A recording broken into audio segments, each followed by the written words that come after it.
الرحیم. اللهم رب شهر رمضان الذي انزلت فيه القرآن وافترضت على عبادك فيه الصيام صل علی محمد و آل محمد. هرچه عمرم رفت و شد مویم سپید، هرچه عمرم رفت و شد مویم سپید، چشم تو از من به جز غفلت ندید. قصه من هم به پایانش رسید، ناامیدم ناامیدم ناامید. آمده عبد فراری سر به زیر، یا مجیر و یا مجیر و یا مجیر. رفت از یادم که نوبت میرسد، این شلوغی ها به قربت میرسد. لحظه مرگم به سرعت میرسد، نوبت آن قبر خلوت میرسد. دو ملک هستند آن هم سخت گیر، یا مجیر و یا مجیر و یا مجیر. دیگر این پرونده پیش قاضی است، حضرت صاحب ز من ناراضی است. من نماز و روزه هایم بازی است، سالها کارم فقط لفاظی است. تو بزرگی و من آن عبد فقیر، یا مجیر و یا مجیر و یا مجیر. الهی به امید تو. سلام علیکم خانم ها، آقایان محترم، بنده های خوب خدا. پاداش 13 روز طاعت و بندگی و روزه‌داری مبارکتون باشه، قبول باشه همه کارهای خوبی که کردین. اول برنامه رو با ابیاتی شروع کردم که اشارتی داشت به دعای مجیر، دعایی که خوندنش در 13ام، 14ام و 15ام ماه مبارک که بهش میگن ایام البیض خیلی سفارش شده. خوندنش در این روزها باعث آمرزش میشه و همه گناهان ما بخشیده میشه. اگه توی این روزهای پایانی سال که مشغول خونه تکونی هستین فرصتی دست داد به خونه دل هم یه سری زدین و خواستین خونه دلتون هم خونه تکونی بکنین، این دعا خیلی جواب میده. دقیقاً مثل این چند منظورهایی که شما استفاده میکنین برای اینکه در دیوار خونه رو ترتمیز بکنید، همچین برق بندازید. اگه خواستید در دیوار خونه دلتون هم برق بندازید، چند منظوره دعای مجیر خیلی خوب جواب میده. هم باعث آمرزش گناهان میشه، همین که فرمودن برای شفای بیماری ها و ادای قرض ها و به دست آوردن ثروت و بعدش هم رفع غم و غصه و اندوه. خیلی این دعا جواب میده. دعاییه که موقعی که پیامبر مهربونمون در مقام ابراهیم در مسجد الحرام مشغول نماز بودن، از طرف فرشته وحی به ایشان نازل شده. انشالله که هممون توفیق رفیقمون بشه این 3 روز رو بتونیم این دعا رو بخونیم و مشمول رحمت و غفران الهی هم واقع بشیم. به دعای صاحب این گنبد و بارگاه، بانوی کرامت حضرت فاطمه معصومه سلام الله علیها، و به دعای صاحب امروز و هر روزمون حضرت ولی عصر ارواحنا له الفدا، که این 2 بیت رو من تقدیم بکنم. بریم ببینیم دوستانمون برای یاد خدای امروز چی تدارک دیدن. عرض میکنم که یا صاحب الزمان، آسمان غرق خیال است، کجایی آقا؟ آخرین جمعه سال است، کجایی آقا؟ یک نفس عاشق اگر بود زمین میفهمید زندگی بی تو محال است، کجایی آقا؟ السلام علیک یا حجت الله فی عرضه.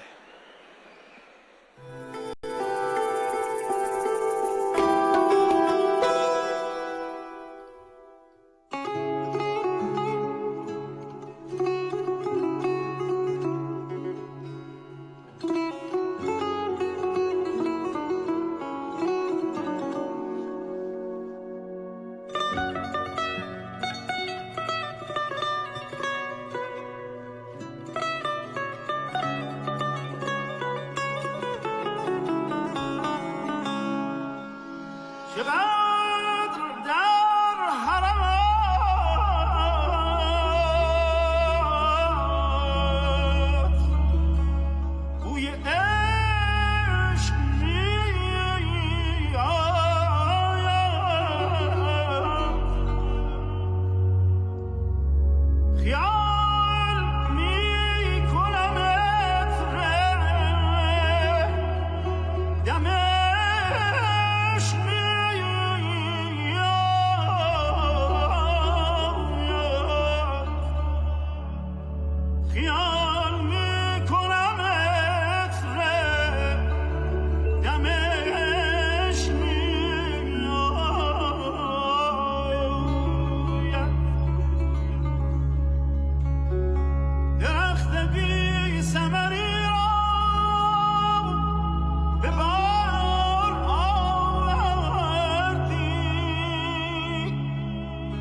کبیری بهار آوردی.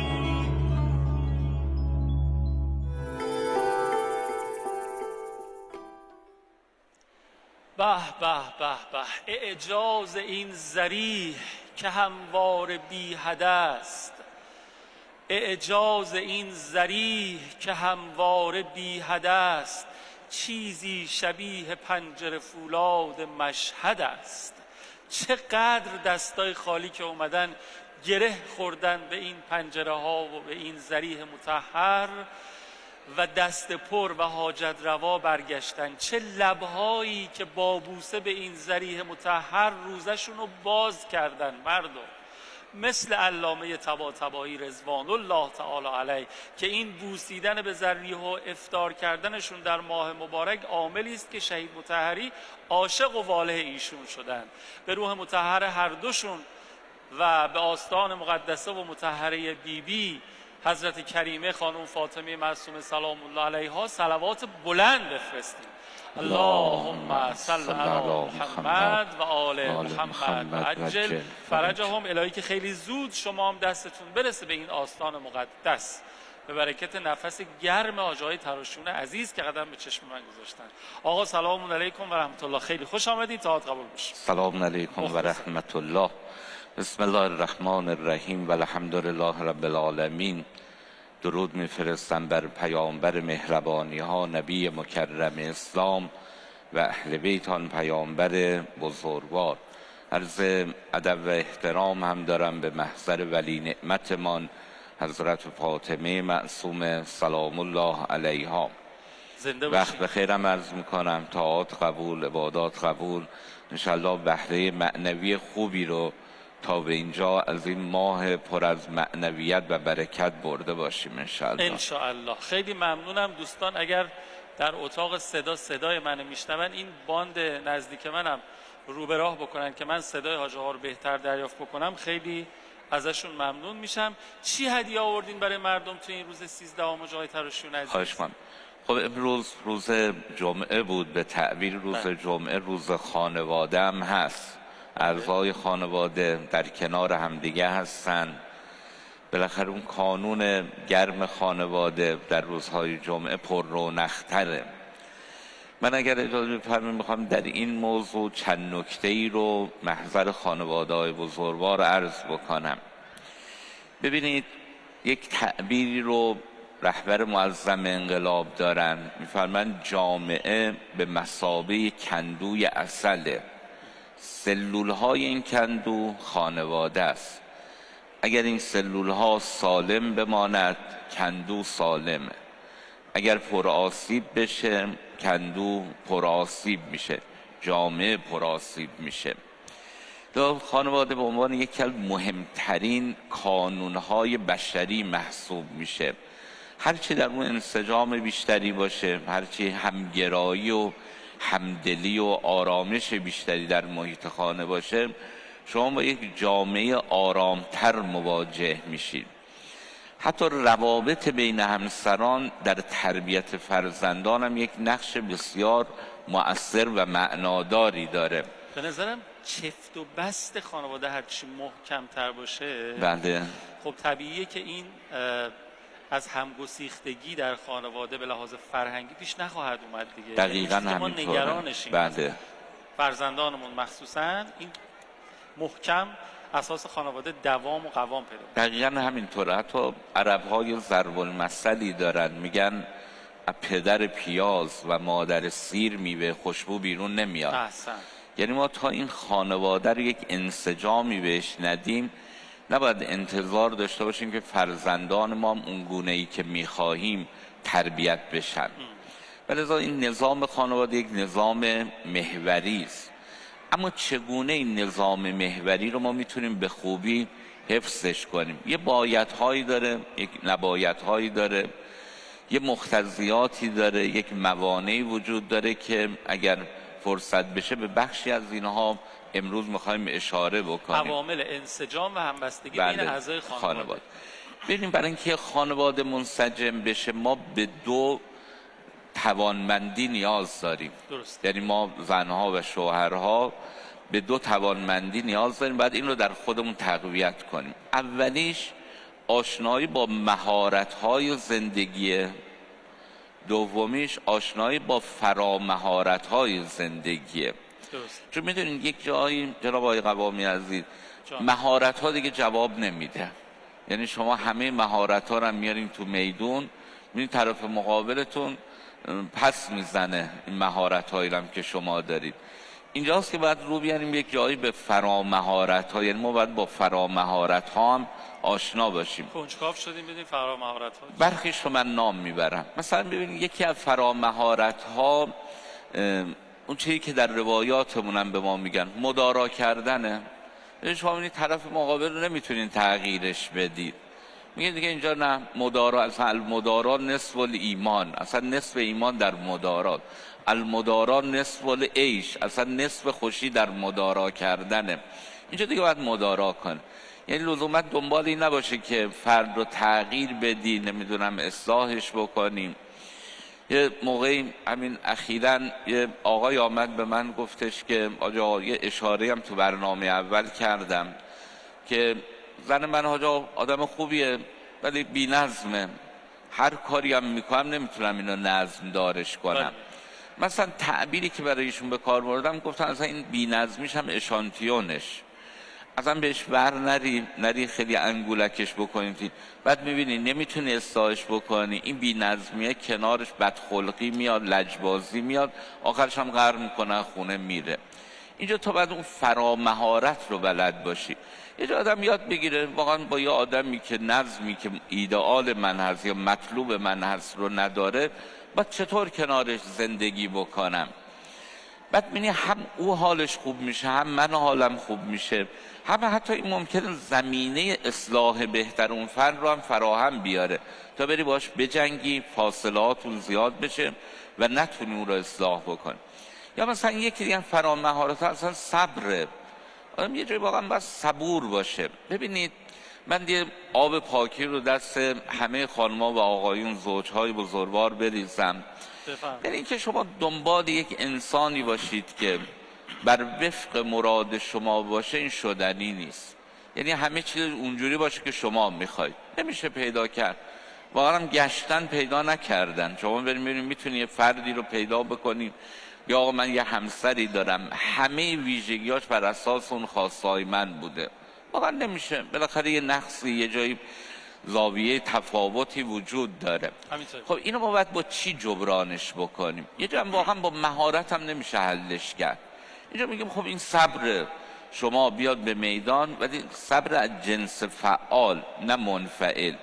ببین صبر منفعل آدم یه جای کم میاره. دیدیم برخی پدر مادرای ما هم برای یه مدتی که با همسرشون هی صبورانه رفتار کردن، بعد میگه دیگه به اینجام رسید، دیگه طاقت ندارم، تموم شد، بریم طلاق. این معلومه صبر منفعل بوده. و اینا صبر فعال گونه ای که انسان هر چی میره جلوتر انگار این ظرف وجودیش بزرگتر میشه، طاقتش بیشتر میشه، تحمل پذیریش بیشتر میشه. بعد در میدان معرکه میگه این شمشیرها مرا دریابید. یعنی واهمه دیگه از این شمشیرها هم نداره، از سختی ها نداره، چون خودش رو کشیده بالا. ماه مبارک رمضان اتفاقا بستر همینه. یعنی یکی از درس‌های ماه عزیز رمضان اینه که انسان‌ها رو صبور بار میاره، میخواد انسان‌ها رو تابشون رو ببره بالا، تحمل پذیریشون رو تقویت بکنه. این فقط در حوزه خوردن و آشامیدن نباید باشه، یعنی ما یاد بگیریم این رو به بخش‌های دیگر هم سرایت بدیم. اصلا این هنر، ببخشید آقای قوامی، این اصلا هنر ما میتونه باشه که من الان حس میکنم حتی همسرم میخواد عمدن من رو عصبانی بکنه ولی من عصبانی نشم. یعنی در اون اوج موفقیت و عزتمندی یک انسان. و دیگه اگه طرف اومد ما رو خواست عصبانی بکنه، ما هم رفتیم تو زمینش بازی کردیم، عصبی شدیم، یا خودمون رو باختیم، بی عزت میشیم، اعتماد به نفسمون میاد پایین، منفعل میشیم، تو سریخور بار میاییم. در حالی که انسان عزتمند اینه که در مقابل حجمه هایی که حتی در زندگی بدبینانه ترین حالتش هم اینه عمدی میخواد ما رو اذیت بکنه، ما بتونیم تحمل بکنیم، چه برسه غیر عمد که اونم بنده خدا تقصیری نداشته دیگه. اونجا که به طریق بالاخره اولاتر ما باید بتونیم این کار رو انجام بدیم. من فکر کنم نقطه کلیدی همون چند جمله قبلتون بود که پذیرفتنه. اگر من اون اشکال رو متوجه شدم، در صدد اصلاحش برمیام، شد نشد دیگه بپذیرمش. وقتی بپذیرم صبر خیلی راحت تر میشه دیگه. اینکه اگه قرار باشه هی اون نقطه حساس باشم، آینه دق باشه اصطلاحاً برای من، با صبر ممکنه جواب نده دیگه. بله. ولی وقتی بپذیرم که آقا این قابل حل نیست اما به خاطر خوبی‌های دیگه‌ای که هست ما داریم ادامه میدیم، پس من اون موقع صبر و تحمل خیلی راحت تر. واقعا هم آدما خوبی زیاد دارن. یه موقعی برخی از رفتارهای پرمشکلشون سایه میاندازه رو اون خوبیاشون. یه خاطره مشاوره من بگم، یه موقعی خانمی آمد توی جلسه مشاوره، در با یه سررسیدم آمد نشست، سررسیدشو باز کرد و آقا من کلی مشکل با شوهرم دارم. گفتم خب بفرمایید. شروع کرد یک به یک اینا رو گفتن و توضیح دادن. جلسه اول تمام شد، مشکلات این خانم با شوهرش تمام نشد. جلسه دوم اومد، دوباره مشکلات رو ادامه داد. من همین تیتراش رو می نوشتم. دوباره جلسه دوم تمام شد، مشکلات با آقایشون تمام نشد. سوم اومد، باز مشکلات رو شروع کرد گفتن. دیگه جلسه چهارم اواسط جلسه تمام شد. من فقط تیترایی که نوشته بودم 32 مشکل از شوهرش بیان کرد و حقیقتاً از شوهرش دیو ساخته بودیشون. دیگه وقتی این 32 تا گفت و تمام شد، گفتم ببخشید مشکل دیگه هم با آقاتون دارید یا نه؟ و البته آقا یه چیزی بگم، مرد بدی نیست، میدونین عبور کرد از اون عیب. یعنی وقتی بیان کرد، حالا من انشالله میخوام بگم مثلا یکی از نکاتی که میتونه خانواده رو به یک سطحی از منطق و آرامش برسونه همین گفتگوه. ما اگر آیون خانم بینندگان بزرگوار تاباوری خودمون رو تو ارتباط کلامی بتونیم بالا ببریم، خیلی از مشکلات رو میتونیم ازش عبور بکنیم. ولی میدونیم چه اتفاقی امروز تو گفتگوهای ما میفته؟ وقتی طرف مقابل یکی دو تا انتقاد از ما میکنه، دیگه ما بر نمیتابیم، میخوایم مقابله به مثل بکنیم، میخوایم یه جوری ما هم یه پاتکی بهش بزنیم. همینجاست که مشکلات زندگی تو خودشون هی چی میشه؟ قوطه‌ور میشه، نمیتونن ازش عبور بکنن. ولی اگر ما نه تاباوریمون باز تو ارتباط کلامی هم بالا باشه، و من یه عرض تأسفی رو بیان بکنم، آمارها نشون میده در کشور ما میزان ارتباط کلامی زوجهای ایرانی به شدت پایینه. یعنی برخی آمارها میگه 21%، برخی آمارها میگه 21 دقیقه، برخی آمارها میگه 14 دقیقه، برخی آمارها میگه 17 دقیقه بیشتر تاباوری کلامی زوجها ندارن با هم. یعنی بعد از مثلا 14 دقیقه دعواشون میشه. من گاهی این صحبت ها رو میکنم، بعدش بازخورداش هم میاد پیش من. زمینه یا آقای هم چند وقت پیش میگه آقا 14 دقیقه که خیلی عالیه، ما به 5 دقیقه نرسیده دعوامون میشه. چرا؟ چون نمیتونیم هضم بکنیم. بابا حرف زدن حق طرف مقابله، او حق داره به من انتقاد کنه، او حق داره بدی من رو بگه، او حق داره بدی من رو بیان بکنه. من باید تحمل خودم رو ببرم بالا. حالا شما تصور بکنید من به همسرم اجازه ندم عیب‌های من رو بهم بگه، خب چه اتفاقی میفته؟ او یه جای دیگه میخواد بره، دنبال یه گوش دیگه میگرده که برای او بیان کنه. بلذا بهترین نقطه و بهترین کار اینه که ما زمینش رو فراهم بکنیم در محیط خانه این مکالمه رد و بدل بشه، ولی به شرط ها و شروط ها که این سطح بالاخره تاباوری خودمون رو هم تو ارتباط کلامی بالا بیاریم، شنونده خوبی باشیم. ولو خدمت شما عرض کنم که خلاف میل ما هست. ببینیم ما مشاورین چرا یک جاهایی میتونیم به مراجعمون کمک بکنیم؟ ببینید دلیلش چیه؟ دلیلش اینه شنونده خوبی هستیم. 3 جلسه میاد صحبت میکنه، با یک کلمه ما به نتیجه میرسیم. چرا؟ چون با اون فرصت میدیم عیب ها رو بیرون بریزه. من بعد این رو عرض بکنم، ببین آقایون خواهرای بزرگوار، گاهی اوقات زن و شوهر چون نزدیک به هم هستن، همسر هم هستن، قطعا مشکلاتشون خیلی بیشتر از مشکلات با افراد بیرونیه و لذا اینجا هاست که ما باید یه سری مهارت ها رو یاد بگیریم و در ضمن از اون فرامهارت ها هم تو زمینه مهارت ها استفاده بکنیم. مثلا صبر رو بیاریم توی شنونده بودن و خوب ازش بهره ببریم. من این رو خواهش میکنم تجربه بکنید. یه موقعی خانمتون هر چی میخواد بذاریم به شما بگه، شما هم بشنوید. نمیگم پاسخ ندید، نمیگم با اون بالاخره مکالمه‌ای نداشته باشید، ولی اجازه بدید اون تا انتهای حرفش رو بزنه، بعد ببینید چقدر آرام میشه، چقدر منطقی میشه. یه تعبیری رو ما داریم میگیم گاهی اوقات حرف زدن همانند حتما میشه. بله. تا اومدیم و خانومی نشد واقعا. شما ببین آقا اجازه بده خانم تا انتها حرفشو بزنه. بله. یا فرق نمیکنه خانم اجازه بده آقا تا انتها حرفشو بزنه، بعد ببین چقدر آروم میشه. حتما میشه قطعا. بله، یعنی با ضریب 70-80% میشه. یعنی آرام. حالا اگر نشه این معلومه دوباره یه جلسه دیگه ای نیاز داره. یا گاهی اوقات میدونین اصلا ما میبینیم اون زبان بدنمون دوباره توهین آمیزه. مثلا خانم داره از من انتقاد میکنه، یعنی تو اصلا قدر من رو نمیدونی. مثلا سکوت کردم ولی مثلا در بله یه جای دیگه. بله. یعنی یک جایی میبینی که اون زبان بدنه دوباره حرص طرف مقابل. نمیدونم تا حالا شده یک کسی یه جمله مثلا به یک کسی بگید او یک واکنشی با بدنش نشون بده که این از 100 تا مقابله به مثل بدتر باشه. بله.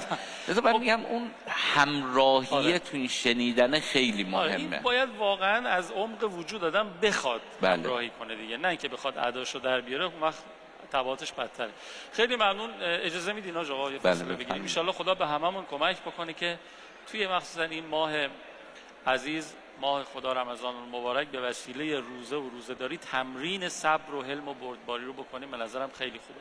خیلی هم توی این ماه مبارک دست به خیر میشن و صبر و تحمل و بردباری رو توی این مسیر به بوته آزمایش میکشن. ما یه آقای ابزار فروشی داریم که الان میخوایم باهاش آشنا بشیم. نظر خدمت کرده و خدمت میکنه به خلق الله. باهاش آشنا بشیم و برگردیم و ادامه گفتگو رو شروع کنیم. منتها قبلش حیفم میاد مردم اینجا نشستن، روز جمعه است، شما اون پای تلویزیون. افضل اعمال روز جمعه هم یک دعای مستجابه. من یه بیت بخونم، مردم عزیزمون که صدای منو توی این شبستان امام خمینی میشنون، شما هم هر جای این کشور و این دنیا که شبکه قرآن بین المللی صدای من میشنوین، خیلی خوبه که فضای برنامه رو و فضایی که دارید نفس میکشید اونجا رو متبرک کنید به این ذکر شریف. گفت ای داده به قم فیض وجودت برکات، خانم جان بر روح مقدست درود و صلوات. اللهم صل علی محمد و آل محمد و عجل فرج. بفرمایید. خواهش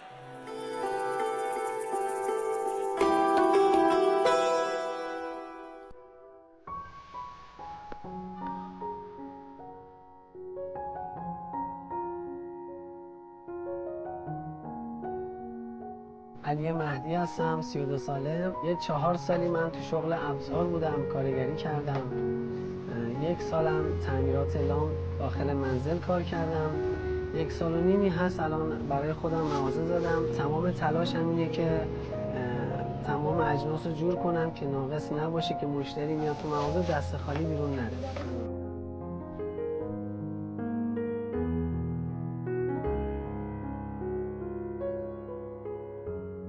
ما جنسایی که اینجا داریم از 250 تا تک تومانی شروع میشه تا 7 میلیون و نیم. خب بین این جنس ها ما درصد سودی انتخاب کردیم که از درصد اعتمادی پایین‌تر باشه که بتونیم فشار اقتصادی روی مردم رو کمتر کنیم. خودمون هم بالاخره از مردمیم، باید رحم کنیم تا خدا هم بهمون رحم کنه. سلام آقا، شما داریم؟ سلام داریم. بله.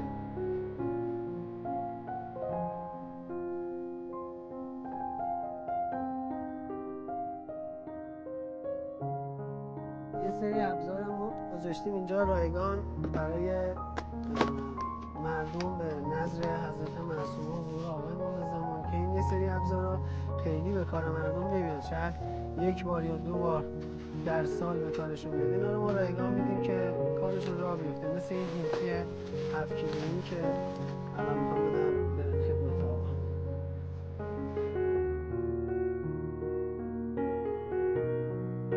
ما همه در پناه اخت الرضاییم. ما همه در پناه اخت الرضاییم.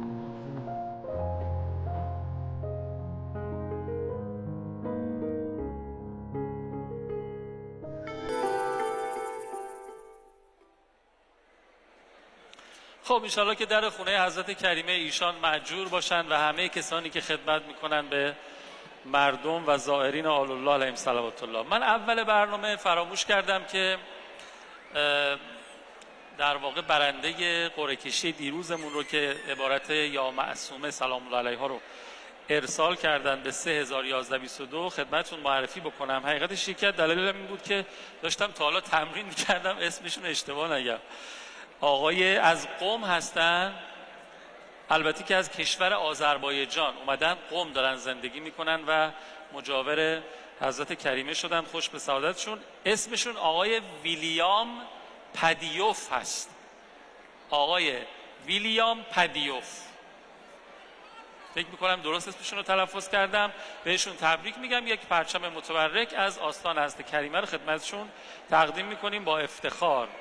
امروز هم تا دم اذان مغرب فرصت داریم که عبارت یا معصومه سلام الله علیها رو یا حضرت معصومه یا فاطمه معصومه فرقی نمیکنه به سرشماره 301122 ارسال بفرمایید. فردا انشالله شما برنده ما باشید. محضر آقای ترشون عزیز هستیم با افتخار. خواهش می‌کنم.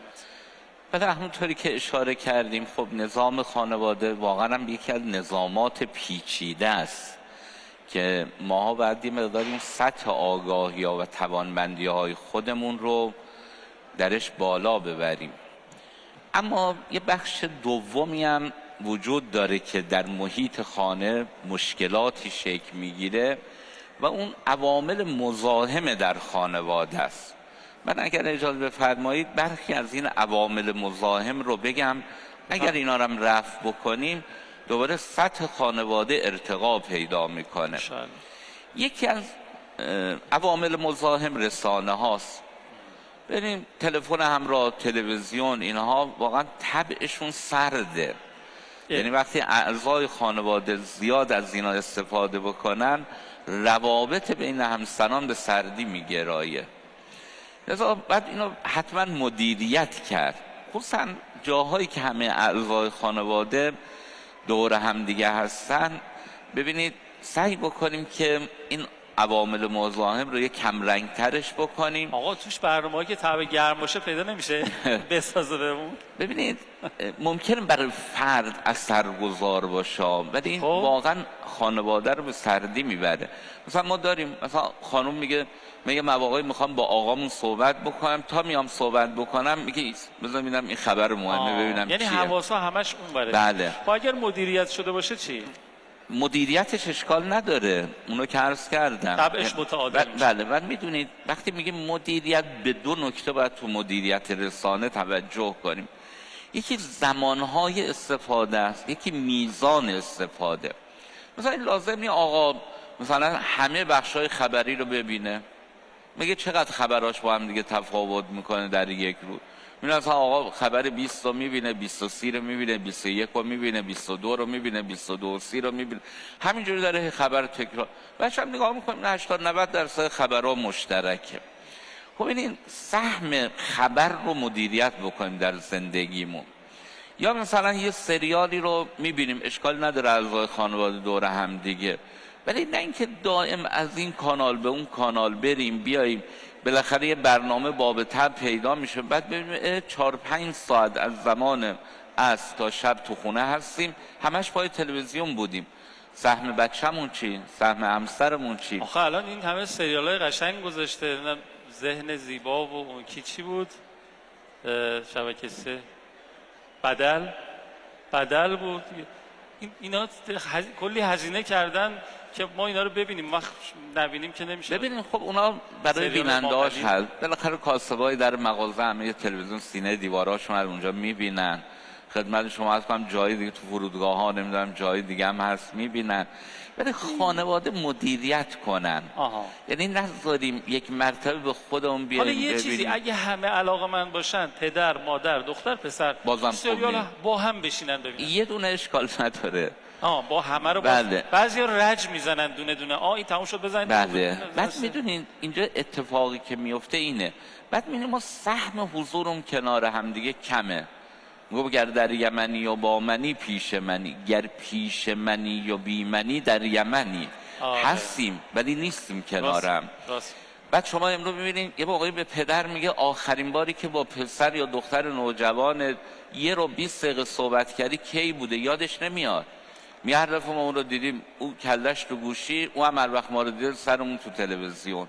خب کی وقت مشترک بذاریم برای الان یه اتفاق دیگه هم افتاده ها، با گسترده شدن این شبکه‌های اجتماعی، این سریال‌های شبکه‌های خانگی هم زیاد شده که اصلا میگیرن خانوادگی هر شب فقط سریال دارن. اونم متاسفانه. یه قوز بالای قوزی هم اسمش. بله. حالا خود حضور در شبکه‌های خدمت شما عرض کنم مجازی، ببینید جذابیت داره ولی آسیب داره. ببینید من اگر بخوام یه تعبیری به کار ببندم، این خوراکی‌های لذیذی که هر کارشناس تغذیه ازش بپرسه میگه آقا این زیان داره، ولی میگه من دوست دارم. میگه بله دوست داشتن یه چیزه، ولی قرار نیست چیزی تو دوست داری برای زیان آور نباشه که. بعد امروز شما میبینید بچه‌ها حقیقتا ارتباطشون با خانواده‌ها کم شده به خاطر حضور در شبکه‌های اجتماعی و شبکه‌های مجازی و فیلم‌ها و سریال‌های شبکه‌های خانگی و خود تلویزیون. سهم ما باید بدیم. پس زمان بندی مهم، مکان. یا مثلا ببینید الان یکی از خلوت‌های زندگی برای زن و شوهر اتاق خوابشونه، فرصتی برای گفتگو کردن. بالاخره می‌بینید به قول اون آقا میگه آقا ما هر وقت داریم با خانممون صحبت می‌کنیم یه کله سوم وسطمونه، بچه‌م نمیذاره حرف بزنیم. خب نمیشم هر حرفی رو جلو بچه‌هام زد. یعنی گاهی اوقات حرفای جدی تصمیم گیری برنامه‌ریزی زندگیه. خب ما یه خلوتی زن و شوهر میخوان باز میرن تو اتاق خوابشون با موبایل، سراشون تو کله‌های مبارکشون در موبایل. خب این کی میخواد برای هم وقت؟ بعد یه مرتبه ای داد بیداد هستیم کنار هم ولی انگار غریبیم، نمیفهمیم همدیگر رو، حرف همدیگر رو متوجه نمیشیم. پس این اولین مزاحم رسانه. مزاحم دوم، بذار رسانه رو پس نتیجه گیری کنیم. به این نتیجه رسیدیم که کلا همه رسانه رو بذاریم کنار، یک برنامه رو مردم انتخاب کنن ببینن، اونم یاد خدا از شبکه قرآن. طبعش هم خیلی خوب و متعادل به همه میسازه. درسته؟ تایید بفرمایید با یه صلوات. اللهم صل علی محمد و آل محمد و عجل فرجهم. من قول به شما میدم آقای قوامی عزیز، شما مسئولین صدا و سیما رو هم بیارین اینجا تو این تریبون، بگین شما ترجیح میدین اون فیلمی که میلیاردی تهیه کردین، صدها میلیون هزینه کردید رو مردم بشینن ببینن، یا کانون خانوادهشون گرم باشه؟ اونا میگن ما ترجیح میدیم کانون خانواده گرم باشه. یعنی اینو شک نکنید تو همه سطوح حاکمیت ما برای خانواده اصالت قائلن، ولی خب اون یه تکلیفی هم هست باید انجام بشه. عرض کردم برای آدما تو فرصت‌های مختلفی که براشون ببود. آقای مثلا می‌بینی خدمت شما عرض کنم که مثلا همسرش مسافرته تو خونه تنها، خب این رسانه موظفه برای او هم برنامه تولید بکنه. ولی اینکه ما تمام وقتمون صرف رسانه بکنیم، من به نظرم این عامل مزاحمه برای روابط اعضای خانواده، روابط کلامیشون، عاطفیشون، حتی همفکریاشون، برنامه ریزیاشون. اینکه تا کله میره تو موبایل انگار خدمت شما عرض کنم یه سردی بین اعضای خانواده حاکم میشه. تو ذوق افراد میخوره، یا تلویزیون همینطور. من به نظرم به خانواده ما باید اصالت بدیم و همه هم قائل بر اینن که خانواده اصالت داره. من به نظرم همه تایید میکنن که تو بله. زمانه فعلی ماها خارج از قاعده داریم میپردازیم و توجه میکنیم به رسانه های حالا دیداری و شنیداری تو حوزه‌های مختلف، فضای مجازی، تلویزیون، شبکه‌های خانگی کلا. برخی از سریال‌ها واقعا سریال‌های خوبیه، یعنی اون جایی که باز داره به ما یاد میده اون مدل ارتباط خانوادگی رو، اصلا به تو همین سختی‌ها کنار هم چطور باشیم، آره. چطور مشکلات رو حل کنیم. و واقعا هم برخی از سریال‌های تلویزیون آدم وقتی نگاه میکنه میره همینه، به شرطی که این تبدیل بشه به الگوی رفتاری برای خودمون. بله. تو چالش‌هامون چطور مواجه بشیم، کجا مشکلاتمون رو چطور به هم مزاحم بگیم. اول رسانه که البته با مدیریت میشه تبدیل به مراهمش کرد، بله. ولی خب معمولا بله. مزاحم دوم مزاحم دوم دوستان. بله یه موقع می‌بینی برخی افراد خصوصا آقایون برای رفقاشون و دوستانشون بعد از ازدواج زیاد سهم قائلن، رفیق بازن. بله. ما نمیگیم آدم نباید دوست داشته باشه، ولی واقعا نباید در حدی باشه که همسر آدم، شریک زندگی انسان، او رو رقیب خودش بدونه، مزاحم زندگی خودش. دوست خانوادگی چی که همسرم با بله همسرش خوبه اگر واقعا دوستان خانوادگی محیطشون جور سالمه، باشن. بله ارتباط برقرار کنه، اونم باز به اندازه. بردازه. یعنی دوباره انقدر نریم اونجا ارتباط بگیم که دوباره از خودمون غافل بشیم. مثلا بریم تو مهمونی آقایون با هم، خانم‌ها با هم دیگه، هر شبم گرده و دور هم نشینی داشته باشیم، دیگه فرصتی برای خودمون و با هم بودنمون وجود نداشته باشه. نکته سوم، کارهای زیاد. برخی آدما می‌بینی که کلا زندگیشون مساویه با کاره. زود بریم بخوابیم که صبح کار داریم، شامو بیار بخورم که کار دارم، نهارو بیار بخورم، بابا کی برای هم دیگه. و الان متاسفانه دو سویه هم داره میشه، هم خانم‌ها هم آقایون. میبینی انقدر مشغله هاشون و کارهاشون رو زیاد میکنن که این داره واقعا به نظام خانواده آسیب میزنه. یه جا میبینی نیاز اقتصادی هم ممکنه لزوما نباشه، ولی میبینی این علاقه وافره به کار در فرد به گونه‌ای که به خودش اجازه مرخصی رو نمیده که بدون یه موقعی باید کنار خانوادهش باشه، کنار همسرش باشه، کنار فرزندش باشه و هر چیزی. اما خیرالامور اوسطها، باید حد میانش رو ما رعایت بکنیم. بله حالا ممکنه برخی افراد هستن گرفتاری هایی دارن، مشکلات اقتصادی دارن، اینا زمان زیادی رو باید برای کار صرف کنن، اون حالا حسابش جدا. ولی یه بخشی میبینن واقعا ممکنه اینها مداخله نداشته باشه، ولی زیاد خودشون رو درگیر کارشون میکنن، حزم در کارشون میکنن. اینا باید بدونن اینها به خانواده و نظام خانواده ممکنه آسیب بزنه. نکته چهارم، یکی از مزاحم‌های خانواده تک‌بعدی نگاه کردن در محیط خانه است.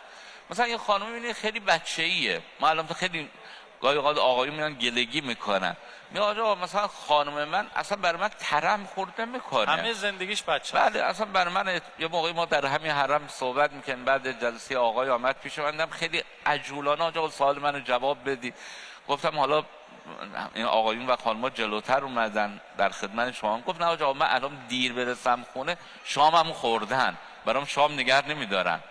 گفتم یعنی چی؟ گفت آقا اینجوری اصلا خانومم بچه‌ها اولویتن، یا تو نخوردی که نمیمیریم، بچه‌ها باید مثلا بخورن.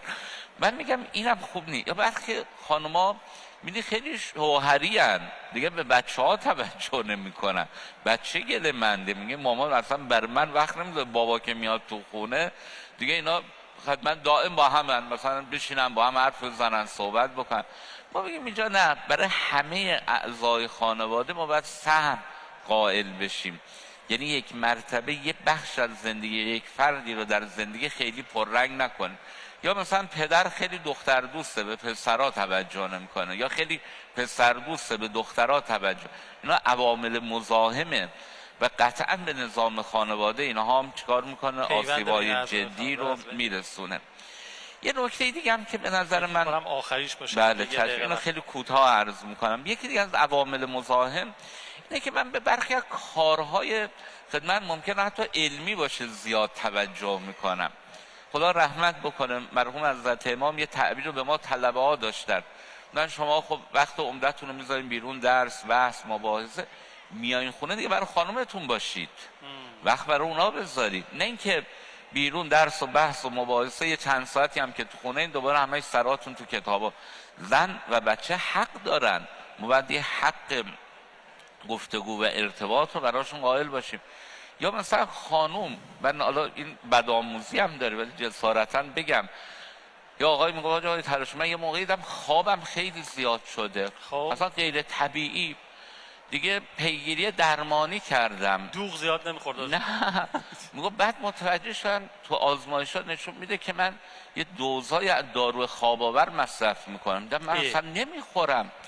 بعد متوجه شدم خانومم چون مشغوله به درسه، برای اینکه من براش مزاحمت ایجاد نکنم بهتر درس بخونه، یه دوزی از دارو خواب آور رو توی غذاهای من میریزه که من بیشتر بخوابم مثلا اون بیشتر درس بخونه. خب واقعا این درسته؟ یعنی واقعا کسی هم که علم رو ابداع و اختراع کرده تا این حد گفته ما از این به بعد باید یه متخصص علوم آزمایشگاهی تو خونه داشته یه باشیم موقع قبلش غذا رو تست کنیم. ولی میدونیم به نظرم اون نوع نگاه باید جناب آقای قوامی تغییر پیدا بکنه که به یه وزن سنگین ندیم که خانواده رو تضعیف بکنه. خیلی ممنونم. اسلام دین تعادل در همه اموره. به نظرم این رو اگر در همه امور از جمله مسائل خانواده و ارتباط رعایت بکنیم زندگیمون گلستان میشه. عوامری ندارین؟ خیلی حزب بردن. سلامت باشین.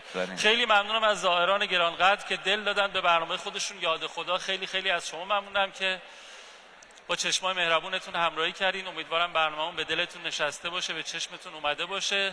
غروب جمعه است، این آخرین جمعه سال مردم. بازم یک سال دیگه تموم شد. این جمعه هم سر آمد اما گلم نیامد. خطاب به حضرتشون عرض میکنم روزه هجر تو از پای بینداخت مرا، کی شود با رطب وصل تو افطار کنم. اللهم عجل ولی کل فرج، به حق خانوم حضرت کریمه اللهم آمین. یا حق. خداحافظ. آقا ممنون. سلامت. بسم الله النور، بسم الله النور، بسم الله النور، بسم الله نور النور، بسم الله النور، بسم الله النور، بسم الله نور النور، بسم الله نور على نور، بسم الله نور على نور، بسم الله نور على نور، بسم الله نور على نور، بسم الله الذي هو مسبح النور، بسم الله الذي هو مسبح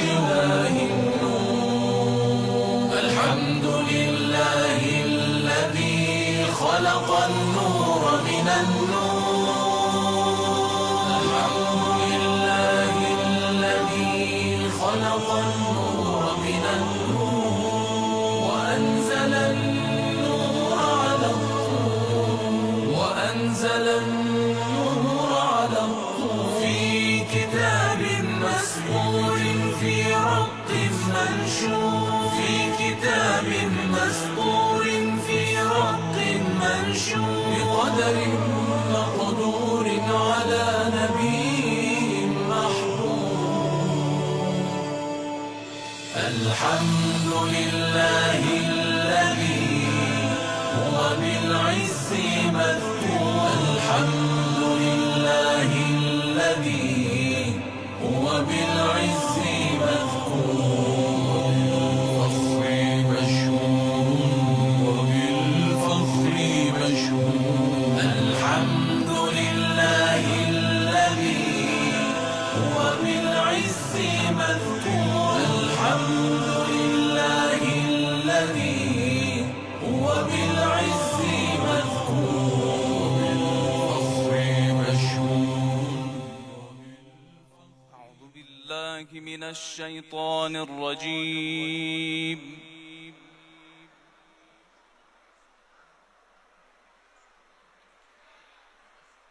بسم الله الرحمن الرحيم.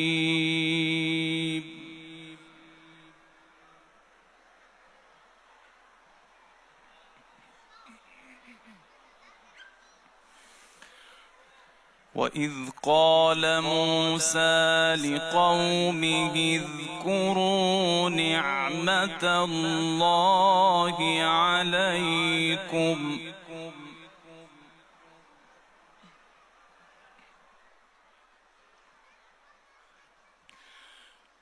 اذكروا نعمة الله عليكم إذ أنجاكم من آل فرعون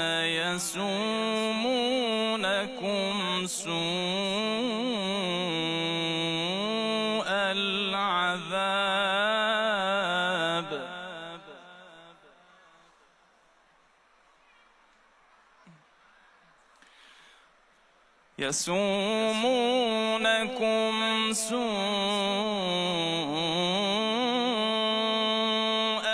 العذاب ويذبحون أبناءكم ويستحيون نساءكم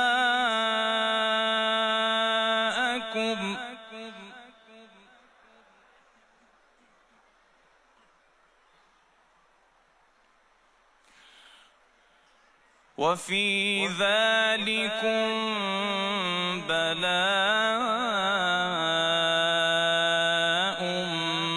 من ربكم عظيم.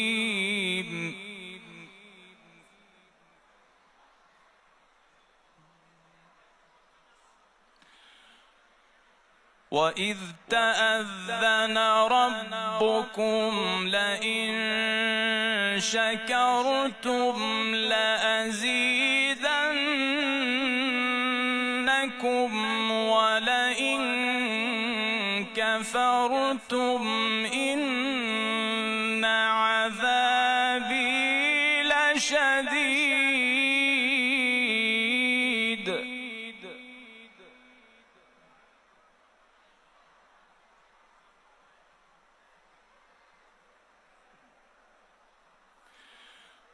وإذ تأذن ربكم لئن شكرتم لأزيدنكم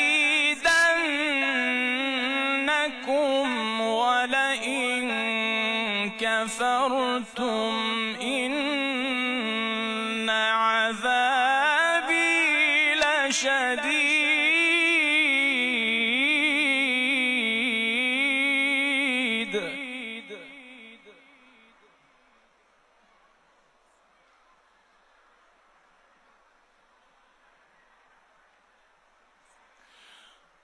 وقال موسى إن تكفروا أنتم ومن في الأرض جميعا فإن الله لغني حميد.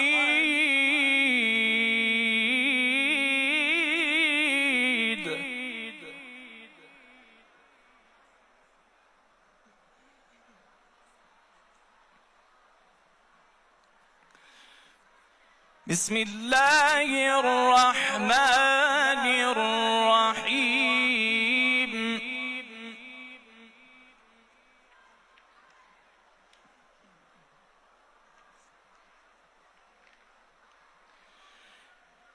بسم الله الرحمن الرحيم.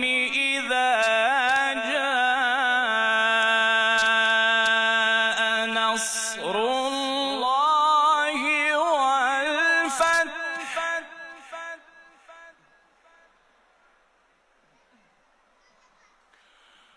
ورأيت الناس يدخلون في دين الله أفواجا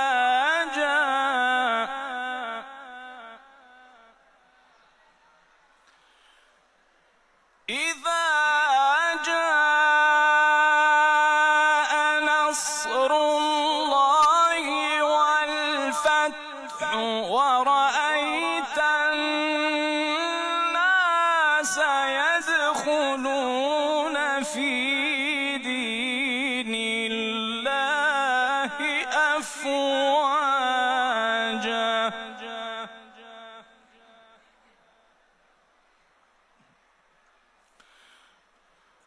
فسبح بحمد ربك واستغفره فسبح بحمد ربك واستغفره إنه كان توابا صدق الله